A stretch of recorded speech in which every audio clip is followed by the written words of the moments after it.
Hello আমার ভালোবাসার প্রিয় বন্ধুরা, আমার নাম নীলা। কোনো এক জ্যোৎস্না রাতে নববধূর সাজে যখন আমি আমার স্বামীর জন্য অপেক্ষা করছিলাম, তখন তিনি ঘরে ঢুকেই আমার প্রতি তার অধিকার প্রতিষ্ঠা করলেন। এরপর কিছু বুঝে ওঠার আগেই তিনি আমার হাত ধরে সজোরে টেনে নিয়ে আমাকে বাথরুমের ভেতরে ঢুকিয়ে দিলেন এবং বাইরে থেকে দরজাটা আটকে দিলেন। সেই রাত থেকে শুরু করে প্রত্যেক রাতেই এটাই আমার সাথে ঘটত। প্রতিদিন রাত হলেই আমার স্বামী আমাকে বাথরুমের ভেতরে বন্ধ করে দিতেন। তিনি কেন এমন করতেন তা আমি জানতাম না। শুধু বাথরুমের ভেতর থেকে আমি ঘরের বিছানার নড়াচড়ার বিশ্রী শব্দ পেতাম।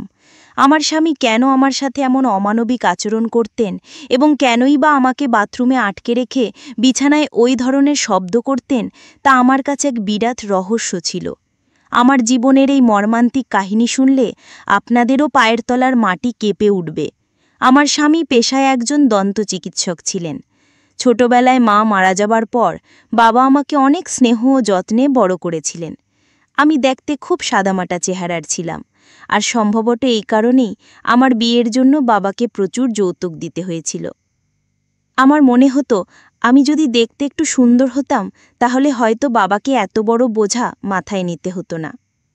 আমার স্বামী একজন ডাক্তার হওয়ায় তার মা আমাকে তাদের বাড়ির বউ হিসাবে গ্রহণ করার জন্য নগদ ৫ লক্ষ টাকা দাবি করেছিলেন।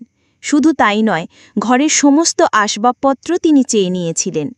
যেদিন আমার শাশুড়ি ও আমার স্বামী আমাকে দেখতে এসেছিলেন, সেদিন আমার শাশুড়ি আমার বাবার কাছে পরিষ্কারভাবে সব দাবি খুলে বলেছিলেন যে নগদ ৫ লক্ষ টাকা, ১০ ভরি সোনার গয়না এবং বাড়ির সমস্ত আসবাবপত্র দিতে হবে।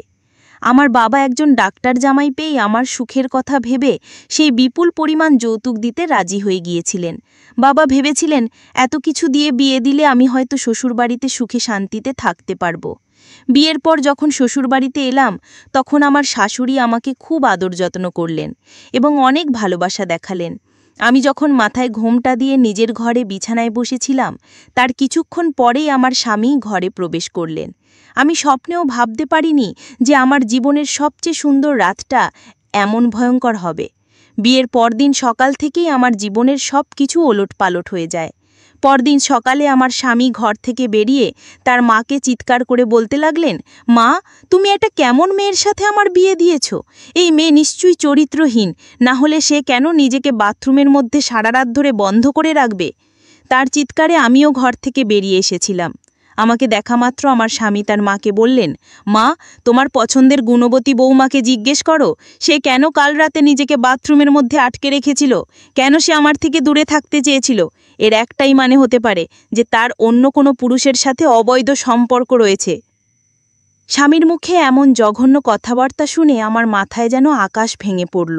এরপর আমার শাশুড়ি তার ছেলের সব কথা শোনার পর রাগে চিৎকার করে আঙুল দেখিয়ে বললেন, থাম, অনেক হয়েছে তোর আবোল তাবোল কথা। সকাল থেকে আমি তোর মুখে নীলার নামে এইসব উল্টাপাল্টা কথা শুনে যাচ্ছি। কি মতলব তোর? কেন তুই এমন করছিস? আমার শাশুড়ি তার ছেলের কথা একদম বিশ্বাস করতে রাজি হচ্ছিলেন না। আমি তখন স্বামীর ভিত্তিহীন অভিযোগে জর্জরিত হয়ে শাশুড়ির হাত ধরে কেঁদে বলেছিলাম, মা, আমি কিচ্ছু জানি না। আপনার ছেলে কেন আমার নামে এসব মিথ্যে কথা ছড়াচ্ছে?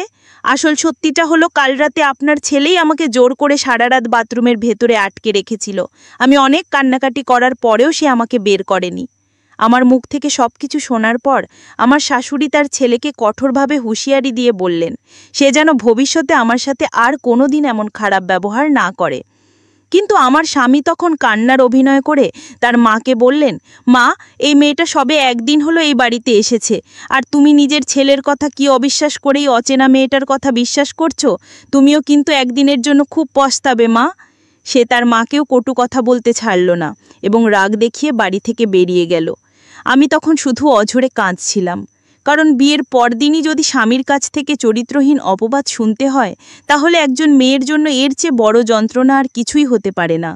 পরদিন সকালেও আমার স্বামী তার মাকে ডেকে এনে একই রকম ঝামেলা শুরু করলেন। তিনি বলতে লাগলেন, মা, তুমি এই কলঙ্কিনী মেয়ের সাথে আমার বিয়া দিয়ে আমার পুরো জীবনটাই নষ্ট করে দিয়েছ।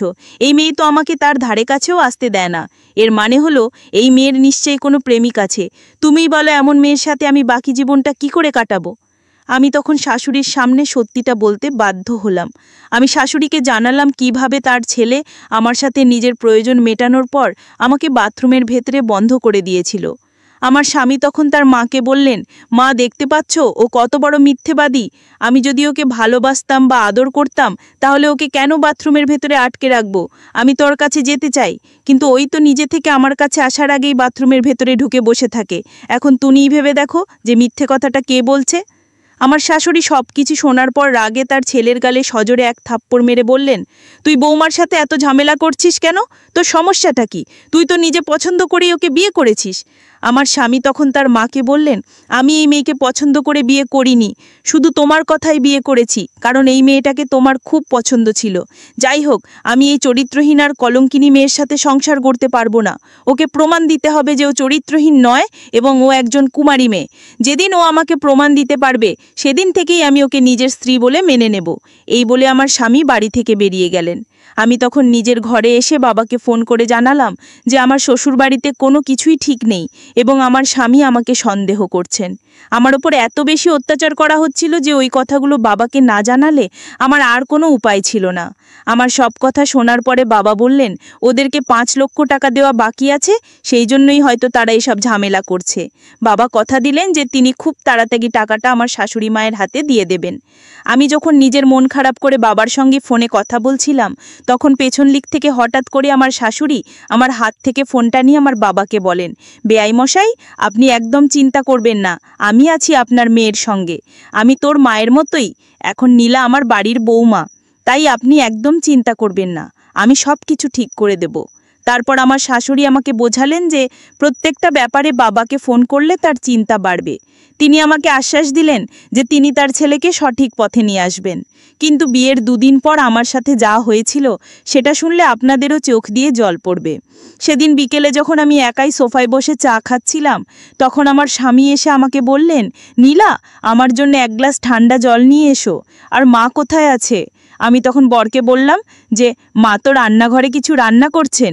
তারপর বর বলল, যাও আমার জন্য আগে তাড়াতাড়ি ঠান্ডা জলটা নিয়ে এসো। তারপর আমি চায়ের কাপটা টেবিলে রেখেই দিয়ে তাড়াতাড়ি বরের জন্য ফ্রিজ থেকে 1 গ্লাস ঠান্ডা জল নিয়ে আসি। কিন্তু চা খাওয়ার 15 মিনিট পরেই যেন আমার বমি বমি ভাব হতে লাগলো এবং আমার শরীরটাও যেন ভীষণ খারাপ করছিল। তারপর আমি যখন আর থাকতে না পেরে বাথরুমে গিয়ে বমি করা শুরু করি, তখন আমার শাশুড়ি মা তাড়াতাড়ি রান্নাঘর থেকে আমার কাছে ছুটে আসেন। ঠিক তখনই আমার স্বামী ওখানে দাঁড়িয়ে তার মাকে বলতে শুরু করলেন যে, মা, আমি তোমাকে কি বলেছিলাম? এই মেয়েটা কলঙ্কিনী, এই মেয়ে নিশ্চয়ই গর্ভবতী আছে এবং তার পেটে নিশ্চয়ই তার প্রেমিকেরই বাচ্চা আছে, না হলে সেইভাবে হঠাৎ করে কেন বমি করবে? তখনও কিন্তু আমার শাশুড়ি আমার পক্ষে এই কথা বলেছিলেন এবং তার ছেলেকে বলেছিলেন এসব ফালতু কথা না বলে এখন তাড়াতাড়ি পাশের বাড়ি ডাক্তার বৌদিকে ডেকে নিয়ে আসতে। ওদিকে আমার শরীর এতটাই খারাপ করছিল যে আমি তো কোনো কথা বলতেও পারছিলাম না এবং ওই সময় আমি বেহুশ হয়ে গিয়েছিলাম।